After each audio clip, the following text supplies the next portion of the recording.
दोस्तों आज हम बात करने जा रहे हैं सीपीआर के बारे में। इस वीडियो में हम बात करेंगे सीपीआर क्या होता है, सीपीआर कब देते हैं, सीपीआर देते समय किन बातों को ध्यान में रखना चाहिए और सीपीआर कैसे देते हैं। तो इस वीडियो को आप अंत तक जरूर देखें और आप चैनल पर नए हो तो चैनल को सब्सक्राइब करें, लाइक करें और शेयर करें। तो चलिए शुरू करते हैं। दोस्तों सीपीआर क्या होता है? दोस्तों सीपीआर का फुल फॉर्म होता है कार्डियो पल्मोनरी रिसिटेशन। सीपीआर एक आपातकालीन स्थिति में प्रयोग की जाने वाली प्रक्रिया है जो कि व्यक्ति की धड़कन और सांस रुक जाने पर प्रयोग की जाती है। सीपीआर में बेहोश व्यक्ति को सांसें दी जाती है जिससे फेफड़ों को ऑक्सीजन मिलती है और सांस वापस आने तक या दिल की धड़कन सामान्य होने तक छाती को दबाया जाता है, जिससे शरीर में पहले से मौजूद ऑक्सीजन वाला खून संचारित होता रहता है। जब किसी व्यक्ति को हार्ट अटैक या कार्डियक अरेस्ट या वो डूब जाता है या व्यक्ति को करंट लग गई हो या उसकी सांस घुट रही हो तो इन स्थितियों में सीपीआर देने की आवश्यकता पड़ सकती है। जब किसी व्यक्ति को करंट लगा हो तो उसे अपने हाथों से ना छुए। सबसे पहले लकड़ी के माध्यम से उसके आसपास के करंट के स्रोत को हटाएं और इस बात का ध्यान रखें कि किसी भी वस्तु में करंट पास ना हो सके।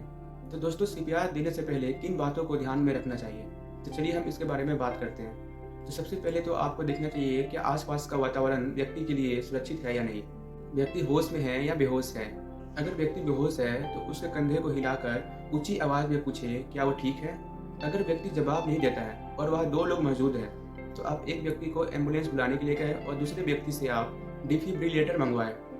दोस्तों डिफिब्रिलेटर एक ऐसा उपकरण होता है जो करंट द्वारा दिल के अनियमित धड़कन को सामान्य करने में मदद करता है। अगर डिफिब्रिलेटर मिल जाता है तो उस पर दिए गए निर्देशों के अनुसार व्यक्ति को एक करंट का झटका दे और फिर सीपीआर शुरू कर दें। अगर आप अकेले हैं और आपके पास फ़ोन है तो सीपीआर देने से पहले तुरंत एम्बुलेंस को फ़ोन कर दें। दोस्तों मेन टॉपिक पे आते हैं, सीपीआर कैसे देते हैं। तो दोस्तों सीपीआर में तो एक तो हम व्यक्ति की जो छाती होती है उसको दबाते हैं और दूसरा मुंह से सांस देते हैं। दोस्तों बच्चों और बड़ों में सीपीआर देने का तरीका थोड़ा अलग होता है। तो सबसे पहले हम बात करेंगे बच्चों को सीपीआर कैसे देते हैं। तो दोस्तों 1 साल से लेकर किशोरावस्था तक के बच्चों को सीपीआर वैसे देते हैं जैसे हम बड़ों में देते हैं, लेकिन 4 महीने से लेकर 1 साल तक के बच्चों को सीपीआर देने का तरीका थोड़ा अलग होता है। ज़्यादातर नवजात शिशुओं को देखा गया है कि उनको कार्डियक अरेस्ट होने का कारण डूबना या दम घुटना होता है। अगर आपको पता है कि बच्चे को रेस्पिरेटरी ट्रैक्ट में प्रॉब्लम होने के कारण वो सांस नहीं ले पा रहा है तो सबसे पहले आप दम घुटने के लिए किए जाने वाले फर्स्ट एड का उपयोग करें। और अगर आपको नहीं पता कि बच्चा सांस क्यों नहीं ले पा रहा है तो आप उसको सीपीआर देना शुरू कर दें। सबसे पहले तो आप शिशु की स्थिति को समझें और उसे छूकर उसकी प्रतिक्रिया देखें। आपको बच्चे को तेजी से नहीं हिलाना है। अगर बच्चा कोई प्रतिक्रिया ना दे तो आप सीपीआर शुरू कर दें। तो आप बच्चे के पास घुटनों के बल बैठ जाएं।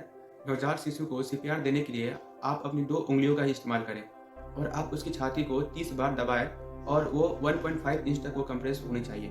फिर आप 2 बार मुंह से सांस दें। जब तक मदद ना आ जाए या बच्चा सांस ना ले पाए तब तक आप बच्चे को सीपीआर देते रहें। दोस्तों बड़ों को सीपीआर देने का तरीका थोड़ा अलग होता है, चलिए हम बात करते हैं। तो सीपीआर में एक तो छाती को दबाना होता है और दूसरा मुंह से सांस देनी होती है। तो पहले हम बात करेंगे छाती को कैसे दबाएं।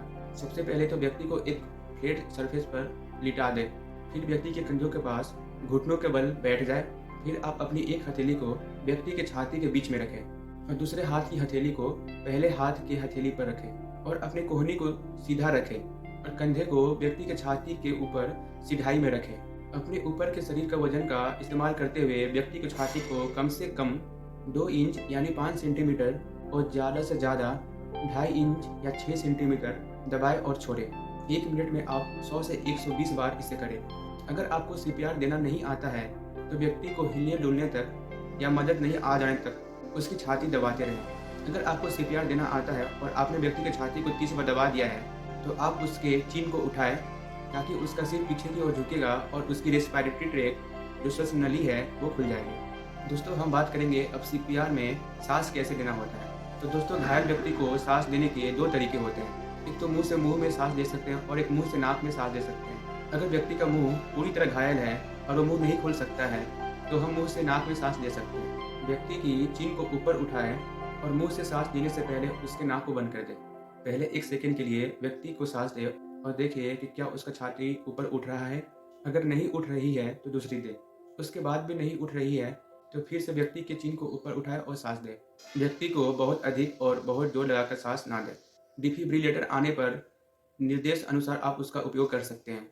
एक बार करंट का झटका दें और फिर व्यक्ति की छाती दबाकर सीपीआर शुरू कर दें। और 2 मिनट बाद फिर से आप सीपीआर शुरू कर दें। दोस्तों, ये वीडियो केवल जानकारी के लिए है। सीपीआर देने से पहले आपको इसका ट्रेनिंग लेनी चाहिए। आपको ये वीडियो कैसी लगी, आप कमेंट बॉक्स में हमें बता सकते हैं।